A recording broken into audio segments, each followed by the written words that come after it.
ആമനർ റസൂൽ നമുക്കുള്ള കാവലിന്റെ മന്ത്രമാണ്. ആമനർ റസൂൽ എത്ര വലിയ ആശയങ്ങളാണ് അല്ലാഹുവിനോട് ചോദിക്കുന്നത്.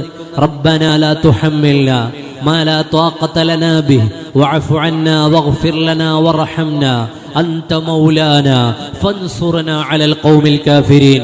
അത്യാധുനിക ലോകത്തെ ഏതെല്ലാം പുതിയ വിഷയങ്ങളുണ്ടോ അതെല്ലാം കൊണ്ടുവച്ചിട്ട് ആമനർ റസൂൽ ഒന്ന് പാരായണം ചെയ്തു നോക്കൂ. ആമനർ റസൂൽ അതിനെ തൊട്ടെല്ലാം അല്ലാഹുവിനോട് കാവൽ ചോദിക്കുന്നത് കാണാം.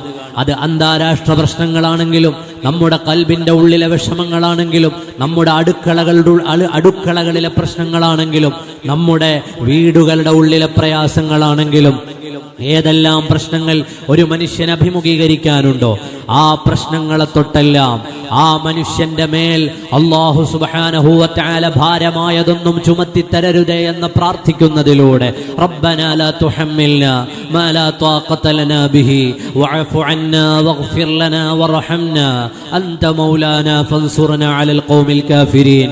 ഓ പ്രിയപ്പെട്ട മുഅ്മിനീങ്ങളെ, ആമനർ റസൂൽ നമ്മുടെ ജീവിതത്തിന്റെ ഭാഗമായി സ്വീകരിക്കുക. നമ്മുടെ വീട്ടിലെ സ്ത്രീകളോട് ആമനർ റസൂൽ ചെല്ലാൻ നമ്മൾ പറയുക. സ്വഹാബി വനിതകളെ തൊട്ട് കാണാം, ആമനർ റസൂൽ ഓതാത്തവർ അവരിൽ ഉണ്ടായിരുന്നില്ല. എല്ലാ ദിവസവും അത് പാരായണം ചെയ്യുന്ന പതിവ് മുസ്ലിം ലോകത്തിന്റെ പതിവായിരുന്നു. അല്ലാഹു പതിവാക്കാൻ നമുക്ക് തൗഫീഖ് നൽകുമാറാകട്ടെ.